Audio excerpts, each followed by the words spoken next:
Hey, this is Jackie with Metal Wani, and we are out in Tempe, Arizona at the Marquee Theater, and I'm here with Cristina Scabbia of LACUNA COIL. How are you? I'm doing fantastic, thank you very much. Okay, so you guys just started this tour with Butcher Babies, Nine Electric, and Painted Wives. Yes. How's it been going so far? So far so good. We played 2 shows, one in LA, that was a very first one. Oh, actually, first one was in San Francisco, and then LA at the Roxy, and they were amazing. They were amazing. We played a couple of the new songs from the upcoming record, Delirium, and everyone was loving the shows, so far so good. Mm-hmm. So like you just mentioned, your new album, Delirium, will be coming out in a few weeks. Yeah. Do you have any expectations on how fans will respond to the album? Well, we already put out 3 songs out of the record. One is The House of Shame, the other one is Delirium, and Ghost in the Mist came out in the last days. And everybody's amazed by the quality of the songs. They like them. Old school fans and new fans are happy about it, which is, pretty much the best thing we can hope for, because sometimes the old school fans are more attached to the old sonorities, and the new ones are more in love with the new stuff. So to bring everyone together on the table, it's good. I have a good feeling about this record. I love it, but of course I was part of it, so it wouldn't be wouldn't be fair for me to say that it's the best one we've ever done, but yeah. I really feel it is. Some of the tracks, I did hear them. They're really great. It's exciting to see, what the end product of all of the songs together will be like. It will be a weird album in a way, because all the songs are very different from each other. They all have a common theme. It's not a concept record, but we imagined this fictionary asylum where from different rooms, different patients were telling us their stories that were waiting to be told. So we kind of worked about this concept, and we created the music, the lyrics, the artwork, the clothes that we're going to wear on stage and that we're wearing on the promotional pictures. So all the songs have a very dark vibe, but they're all different from each other. Mm-hmm. So like you mentioned, a sanatorium is kind of what inspired you guys to make all the songs and lyrics. Why is it that sanatoriums are so fascinating to you guys to make a whole album out of this idea? Well, it all came out when we thought about the word delirium. It just popped out during the songwriting, and from there we just went back to a few visits that we did to some sanatoriums around Milano, but we also had the chance to visit a lot of mental centers that are still working nowadays. So I think that the fascination about these places is the kind of mystery behind, because you cannot really have an access into mental illness conditions. There's a barrier that we will never be able to pass, that only people suffering from this type of illness can know. Mm-hmm. So I think the fascination is due to the fact that we don't know enough about it, and also because when you visit an abandoned place, you start to imagine what could have happened there. So you kind of maybe you might over exaggerate things just because that's how human mind works, but it's a combination of things. Okay. So this is the first album that you have released since the departure of 3 members. Yeah. It kind of adds a little bit of stress and pressure to keep fans' expectations. Would you say that how the whole entire process, how difficult has it been, the transition? Well, 2 members, the ex-drummer and one of the 2 guitar players, actually left right after a Broken Crown Halo, but we knew about their decision already, but they recorded the album anyway, because they wanted to be part of it anyway. So it's been 2 years that they're gone, so for us it was not an issue anymore, because they wanted to change lifestyle, they wanted to have a different life, and they were happy, we were happy to go on with the music. So in 2 years it wasn't stressful at all to work without them, and because we already had Ryan coming in as a new drummer, and we were already stable in this condition. The stress came out when Mouse decided to resign, because it happened kind of quickly before his recording, and I had the feeling that it would have happened because, I mean, in the last tours, he wasn't really happy, to tour all the time. It looked a little stressed about it. So when he told us, it didn't come as a surprise, but of course, he made us take like some quick decisions on songwriting. It made us take the decision to have different guests on the records that ended up being Miles Kennedy, Marco Vololunga, and other friends that came on board. But beside that, we didn't have any type of stress during the songwriting, because the core of Lacuna Coil has always been Marco, the bass player, Andrea, and I for lyrics and vocal lines since day one. So we didn't really feel the pressure like, oh my god, the songs are going to be completely different and not Lacuna Coil, because the songwriters are completely different.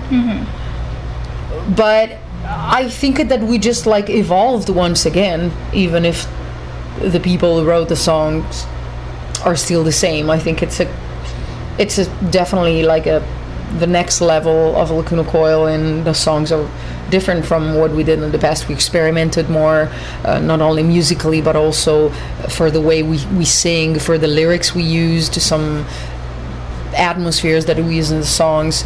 There was a lot of new stuff that we've never done before.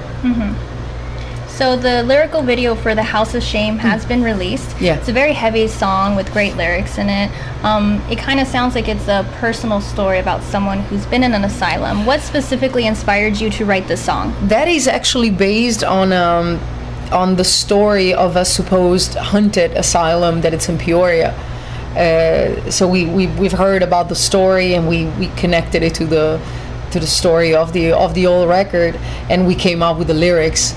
The music was written by Marco already. We wanted to do something definitely heavier than the past. We just decided to not to have any boundaries. We said if something comes out really heavy and we like it, we don't want to care about what people will think, like, oh, Lacuna Coil have never been so heavy before. We said, let's just do it, because if we like it, just let's keep it. Yes. But the story was based on this haunted asylum. Yeah, it's that a is really really good existing. song. Thank you.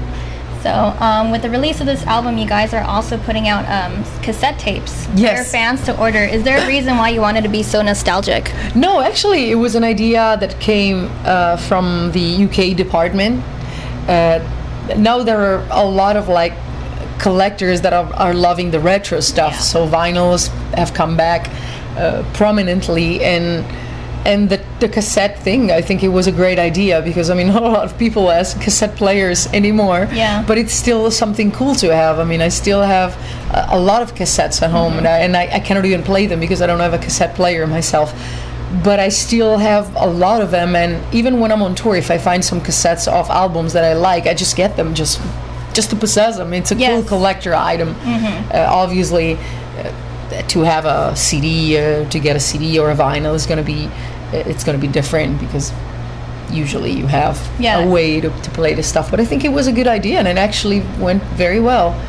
Did most of them sell out?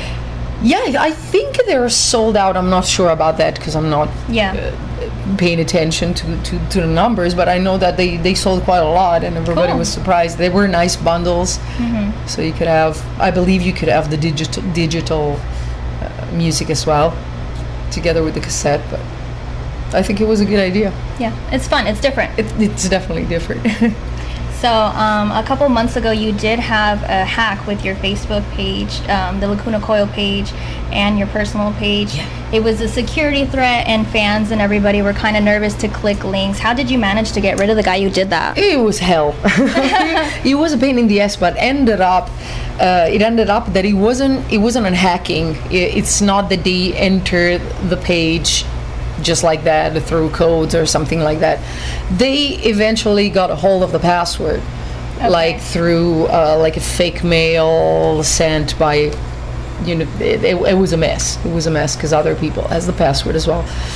And they entered my personal page, and from there they went to the Lacuna Coil page, because I was one of the admins. Yeah. And from there, first of all, they created a connection. Obviously, they changed all the passwords. They kicked out all the other admins. So people from Century Media, other people that I have that we had working on the page, and they connected to an app called Facebook Mention, which I didn't know, but I found out because I turn into a hacker myself, because I had to study all the Facebook tricks, all the numbers. I found out that they have like numeric tokens with which you can control everything you want and basically reset the page over and over. It's so complicated, but now I do know. So one day in between all these weird posts, I've noted once that was like posted with Facebook Mention. I was like, what is this? So I started to inquire. And it's an app that it's made only for verified profiles on Facebook. So they went there and they created a connection with this app, creating a completely new mail, a fake mail. And they were posting stuff from there. Oh, okay. So we didn't know how they could connect with the page, even though we got control back of the page. They were still posting from there. So once we found out that, we got in touch with Facebook, and they've been able to solve the issue. But it was a pain in the ass, because we were going back in control of the page, and the morning after I would wake up and there would be a weird post and I would lose control. It was like nerve-wracking. Did you ever find out why you did it?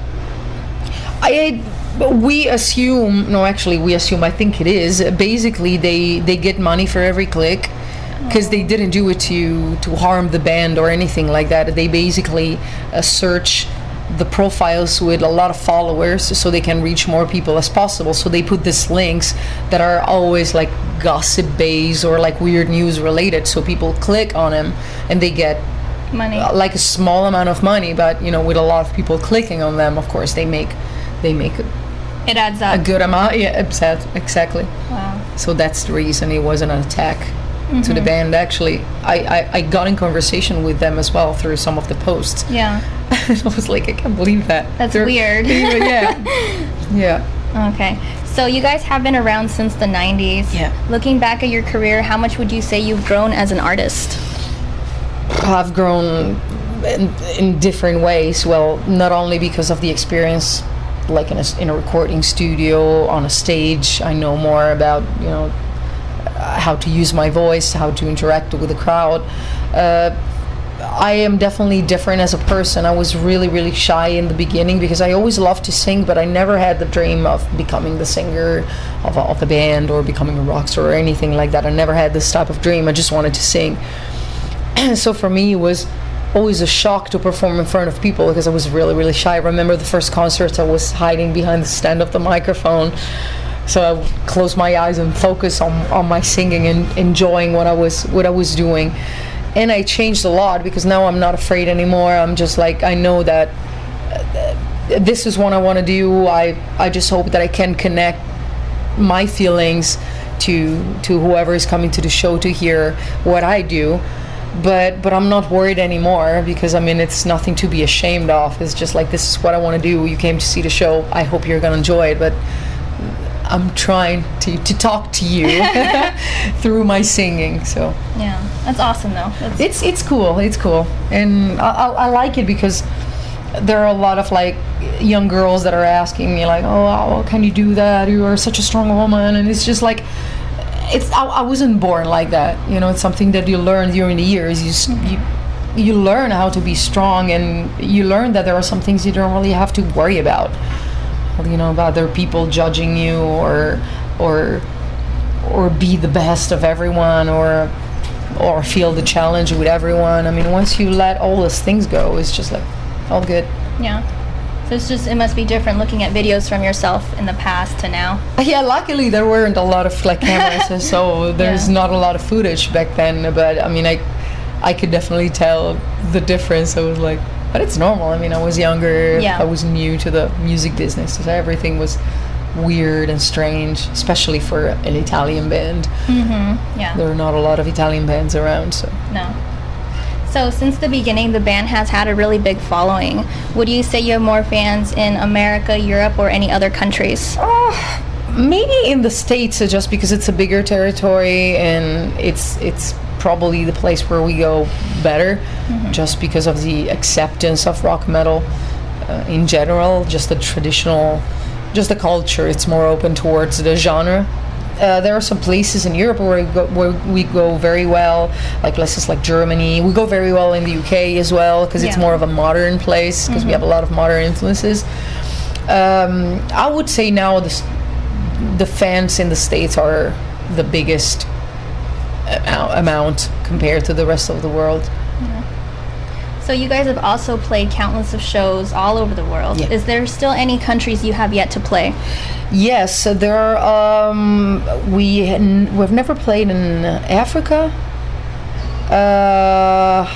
Where else? We were talking about it the other day. We never played to New Zealand. There are a lot of places in Asia that we've never played. But I mean, slowly we're kind of playing more shows in different places. We just played at China and Philippines for the first time a little while ago, and we did it after almost 20 years of a career. So now the market it's even more open than it was. Was there a lot of fans over at that show? Yeah, actually, in Manila there were like 20,000. Wow. But it was also a festival, but that they do every year. But there was a big following of metal, and I had no idea, because I never played there. I had no idea about the musical history of the Philippines, and it was amazing. It was a really, really great show. And China was good too, despite of the weather that was terrible. The crowd was really good. It was interesting because they were looking at us kind of like, oh, where are these guys coming from? Yeah. Because it's something very new. It's a culture shock. Yeah. When we saw the poster of the event, it was just like a lot of like Chinese names, and sometimes like a name that you could read was popping out. It was really interesting. Yeah, that's awesome. So what's next for Lacuna Coil? We're gonna finish this tour in the States, then we're going back to Europe for summer festivals.